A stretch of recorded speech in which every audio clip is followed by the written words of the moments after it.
Okay, as folks are filtering into the room, I will say good morning, good afternoon, or good evening, depending on where in the world you're watching this today.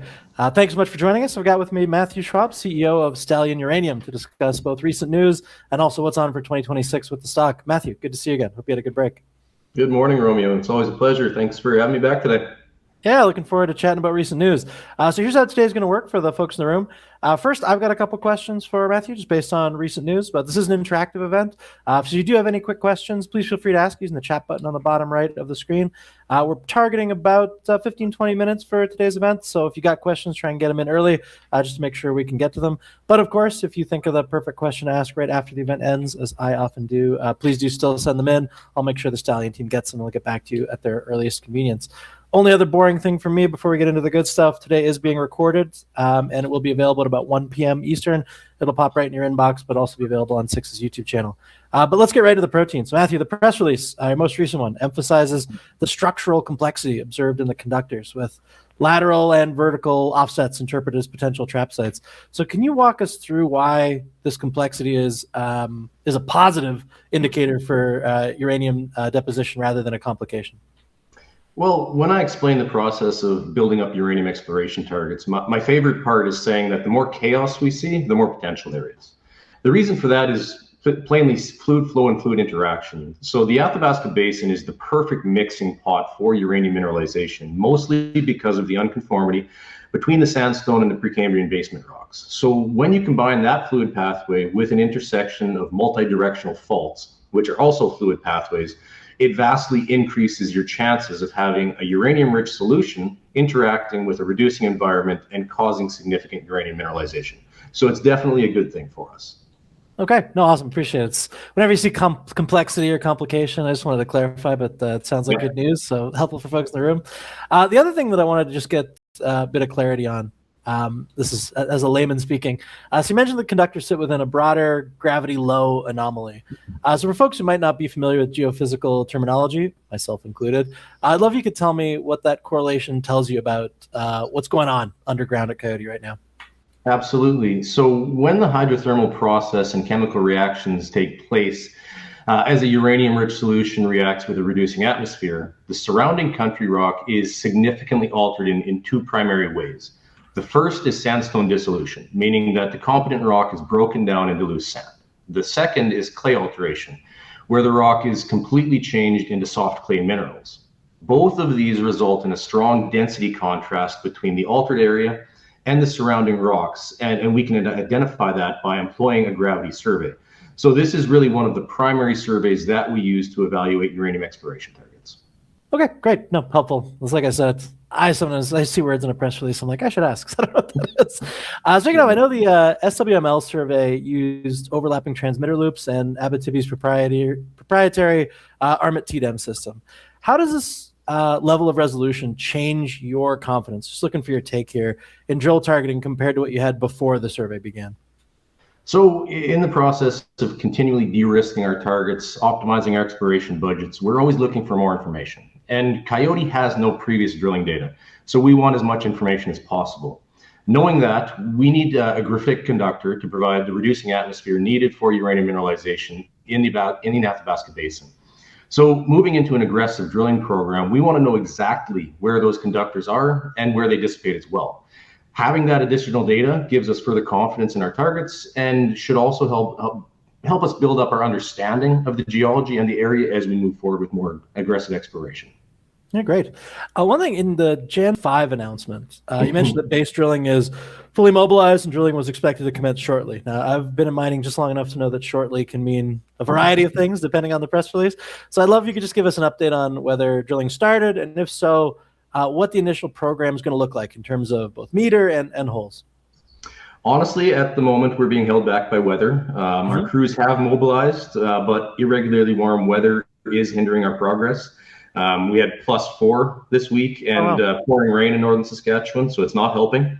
But we're still planning on drilling between 15 to 20 holes on the Coyote corridor this winter. But weather will be the deciding factor. We're pushing forward as aggressively as possible, and we should have a rig turning in the ground by next week. Okay, it's rare that too warm is the problem in northern Saskatchewan, but it's supposed to happen sometimes. But no, I appreciate that update. I think that's great.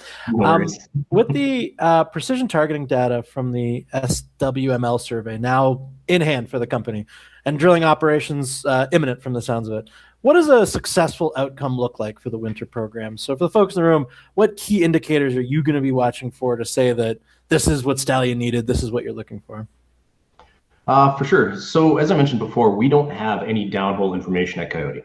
It's virgin ground for the most part. So as we move into this program, the first holes will be focused on both making a discovery, but also understanding the geology. So in my opinion, success will be measured kind of in 3 steps. First, intersecting the conductive corridor. We need to have that reducing environment. And second, intersecting the alteration that we think is causing these gravity anomalies across the Coyote corridor. Third, of course, intersecting mineralization. But of course, if we can do all 3 at the same time, that's the ideal situation. But all 3 of those would define success on this drilling program, in my opinion. Okay, great. It's good to know just what people should be looking for what success is, so that's helpful.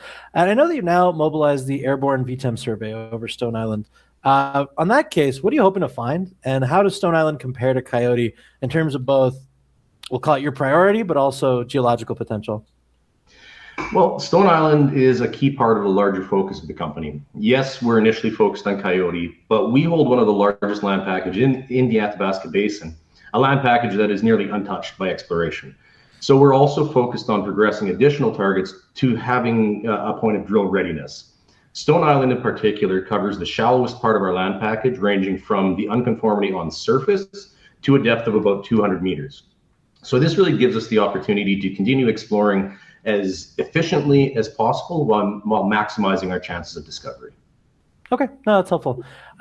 Totally different topic, zooming out. I know that you brought Paulo Santos on as CFO, just as you're kind of ramping up these exploration activities. So just curious for folks in the room who aren't familiar with his background, what expertise is he bringing to the table that's going to help Stallion execute on this kind of, in my opinion, really pivotal year for you guys as you kind of go through drilling and potential big discovery? Yeah, we're always excited to be building up our team with more qualified professionals. Paulo, he's held senior financial positions in the public company mining sector for decades now, including successful mergers and acquisitions, including Caliber Mining, which was bought by Equinox Gold for $1.8 billion, Newmarket Gold, which was bought by Kirkland Lake Gold, Northern Empire, again acquired by Coeur Mining.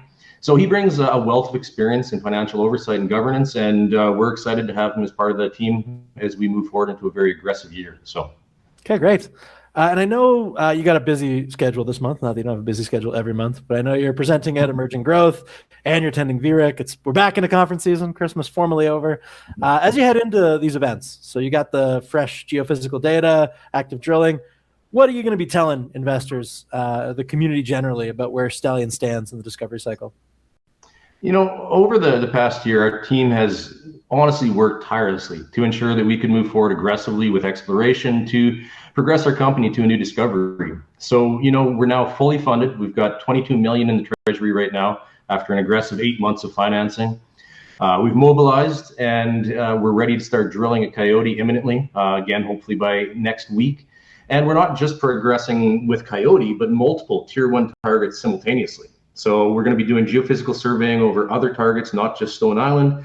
So we're excited for the potential ahead of us. And honestly, I think everyone else should be as well. 2026 is going to be an interesting year, to say the least. So, okay. Love when it's exciting. That's always good.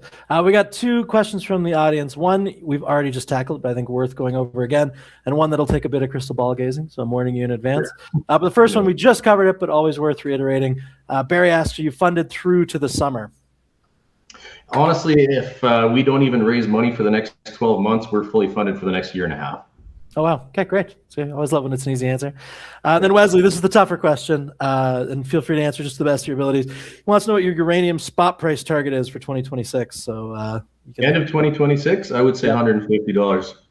Okay, great. Hey, straight to an answer. And I'd say pessimistically. I think that will be the price at the end of the year, pessimistically. So.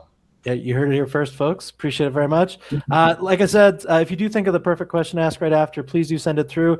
Additionally, if you'd like to meet with the Stallion team, you can always hit that meeting request button on your screen. But I know there's quite a few people in the room. So, Matthew, I'm just going to throw it to you for kind of last words on what you're most excited about for this year. Like I said, we've been building up to this drilling program at Coyote. There's a lot of optimism behind it. We've bounced this off of every colleague and industry professional we can find. Everybody's excited to see this project drilled. So we're going to get out there. We're going to do our absolute best to build shareholder value for the company and really push this thing forward. So I can't wait. Awesome. Matthew, great to talk to you as always, and I will see you at VRIC. Thank you very much. We'll see you soon.